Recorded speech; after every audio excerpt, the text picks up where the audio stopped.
5 राज्यों के विधानसभा चुनाव के जो है परिणाम आ चुके हैं और 3 राज्यों में भारतीय जनता पार्टी की सरकार बन चुकी है और मुख्यमंत्री का चेहरा कौन होगा वो तो आने वाले कुछ दिनों में पता चल पाएगा। इस वक्त हम छत्तीसगढ़ के दुर्ग जिले में और भाजपा के जो घोषणा पत्र समिति के अध्यक्ष थे विजय बघेल जी दुर्ग के सांसद भी हैं और पाटन से चुनाव लड़े थे। हालांकि पाटन से उनको हार का सामना करना पड़ा, पर छत्तीसगढ़ में भारतीय जनता पार्टी की सरकार बन चुकी, कहीं ना कहीं इनका बहुत बड़ा योगदान इस जीत में है।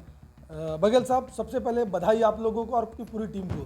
बहुत बहुत धन्यवाद और जनता जनार्दन को हम बहुत बहुत धन्यवाद भी देते हैं और उन्हें प्रणाम भी करते हैं। जिस प्रकार से बीजेपी 2 महीने पहले लग रही थी, बीजेपी पूरे प्रदेश में कहीं नहीं दिख रही है, अचानक ऐसा क्या हुआ कि सरकार आ गई? देखिए, कहीं नहीं दिख रही थी ऐसा नहीं है। हम लोग सामूहिक लड़ाई लड़ते हैं और हमारे भारतीय जनता पार्टी में एक एक कार्यकर्ता है, जो ज़मीनी कार्यकर्ता है, उसकी बदौलत हमारी पार्टी खड़ी है। केडर बेस पार्टी हमारी, और लोगों को पता नहीं चलता, लेकिन अंदरूनी जो तैयारी है वो हमेशा हमारी चलती रहती है।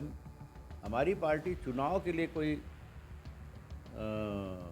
जब आए तभी काम करती है ऐसा नहीं है। हमारी पार्टी संगठनात्मक दृष्टिकोण से हमेशा चुस्ती से अनेक रणनीति बनाते हुए, अनेक मीटिंग में ये सब चर्चाएं करते हुए उस तरह के काम चलता है। तो जिस प्रकार से पूर्ण बहुमत छत्तीसगढ़ में मिला है, क्या लगता है जो मोदी जी की गारंटी और जो आप लोगों ने घोषणा पत्र तैयार किया था, कितना इम्पैक्ट रहा? देखिए, चुनाव में बहुत सारे जो मेटर है वो काम करते हैं। एक एक कार्यकर्ताओं ने जो मेहनत की और एक विश्वास भारतीय जनता पार्टी के ऊपर यहाँ की जनता जनार्दन ने दिखाया, उसके अलावा इस बार चुनाव में जो सरकार में वर्तमान में कांग्रेस पार्टी है, उसके खिलाफ बहुत सारे मुद्दे थे। उन मुद्दों को भी हमने लोगों के सामने रखा और जनता जनार्दन खुद महसूस की। उसके अलावा इस बार एक ऐसा वातावरण बना कि घोषणा पत्र भी बहुत बड़ा महत्व रखा। मतलब आतुरता से घोषणा पत्र के लिए लोग इंतज़ार कर रहे थे। हम जहाँ भी जाते थे तो ये पूछा जाता था, आप सभी पत्रकार बंधुओं के माध्यम से भी, क्योंकि आप भी धरातल में घूमते हैं, और आपसे भी ये सवाल शायद लोग पूछते रहे होंगे कि घोषणा पत्र के लिए आप पूछिए नेताओं से। तो उस तरह के सवाल जो हमसे पूछा जा रहा था, उसमें ये लगा कि घोषणा पत्र के प्रति लोगों में कितनी जागरूकता है। इसलिए भी कि 5 साल जो घोषणा पत्र के माध्यम से कांग्रेस ने चुनाव जीता, जितने प्रचंड बहुमत से जीता, वो सारा खोखला साबित हुआ। वो बहुत ज़्यादा घोषणाओं को वो अमली जामा नहीं पहना सके और एक झूठ का पुलिंदा साबित हुआ। धोखा देते रहे, 5 साल बोलते रहे, लेकिन घोषणा पत्र में उन्होंने कोई काम नहीं किया। शायद इसीलिए भारतीय जनता पार्टी के ऊपर विश्वास भरी निगाह से, एक आस भरी निगाह से लोगों की नज़र थी और भारतीय जनता पार्टी के घोषणा पत्र के प्रति लोगों में विश्वास जगा। और हमने जैसे घोषणा पत्र लागू की, उसमें जनता का उत्साह बढ़ा और हमारे प्रति उनकी भावना फिर से एक बार जागृत हुई। और सारे मेहनत जो किए वो घोषणा पत्र, हमारे राष्ट्रीय नेताओं का संयोजन, राष्ट्रीय नेताओं का यहाँ आना, उनको हमारे चुनाव को बल देना, ताकत देना, हमारे कार्यकर्ताओं को हिम्मत देना, ये सब मिला के आज सरकार बनी। जिस प्रकार से पूरे प्रदेश में महिलाओं ने बढ़ चढ़ करके मतदान किया, क्या मानते हैं महिलाओं का आशीर्वाद जो है बीजेपी को मिला?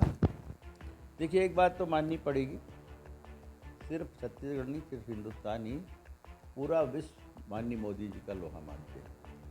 माननीय मोदी जी जो कह दिए वो करेंगे, ये सत्य है। इसलिए हमने अपने घोषणा पत्र का नाम दिया मोदी जी की गारंटी, और उस गारंटी पर लोगों ने मुहर लगाई। माताएं बहनें भी, जो हमने महतारी वंदन योजना लाया राष्ट्रीय नेताओं के आशीर्वाद से और हमारे घोषणा पत्र समिति के सभी साथियों के एकजुटता के कारण उसका प्रभाव पड़ा। किसानों को एक मुश्त राशि, 21 क्विंटल धान, और जो 2 साल का हमारा बोनस रुका था, उस बोनस को भी हमने देने की बात, और एक तारीख तय कर दी गई है 25 दिसंबर को वो किसानों के खाते में चला जाएगा। तो ये इस पर विश्वास सभी वर्गों ने की। युवाओं के लिए हमने जो आईटी सेल यहाँ लाने की बात की, जो आईटी कंपनियाँ हैं उसको हम यहाँ पे स्थापित करने की बात की है, उस पर उन्होंने विश्वास जताया, ताकि हमारे यहाँ के होनहार बच्चों को बाकी सारे मेट्रो सिटीज़ में ना जाना पड़े। ये विश्वास युवा साथियों में जगह है। और हमने ये भी कहा है कि पारदर्शी तरीके से सरकार चलाएंगे, पारदर्शी तरीके से हर परीक्षाएं होगी। ये बेईमानी जो की है ना ये लोग, उस बेईमानी से दूर हट के एक अच्छी सरकार हम देंगे, ये विश्वास युवा साथियों के मन में जगह है। उसका परिणाम है आज हम सरकार में। कांग्रेस के बड़े बड़े मंत्री हार गए और आपके यहाँ से भी कुछ बड़े नाम थे जो हार चुके चुनाव। पाटन से आपको भी जनता ने वहाँ से निराशा दिया है, तो किस रूप में देखते हैं? ये ठीक है, हार जीत लगा रहता है। हम खुश हैं और अपनी हार में सरकार बनने की जो खुशी है उसको गंवाना नहीं चाहते, क्योंकि सरकार बनना ज़्यादा आवश्यक था। अगर इस बार हम चूक जाते तो छत्तीसगढ़ की दुर्गति को कोई रोक नहीं सकता। इसलिए बड़ी खुशी है, हमारे हार से ज़्यादा खुशी हमको सरकार बनने की है। और हम सरकार में हैं। जब हमारी सरकार छत्तीसगढ़ में है तो पाटन में भी हमारी सरकार है, हम क्यों पीछे रहेंगे? तो पूर्ण बहुमत तो मिल चुका। अब मंत्रिमंडल और सीएम को लेकर लगातार जो नामों पर जो चर्चाएं चल रही है, चर्चाओं का दौर भी गर्म है। बहुत सारे नाम सामने आ रहे हैं, विजय बघेल, आपके अरुण साव, ओपी चौधरी सहित दर्जन भर नाम है। तो क्या मानते, किन नामों पर मोहर लगी या रमन सिंह का नाम फिर से सामने आएगा? देखिए, ये हमारे शीर्ष नेता करेंगे, ये मेरा विषय नहीं है।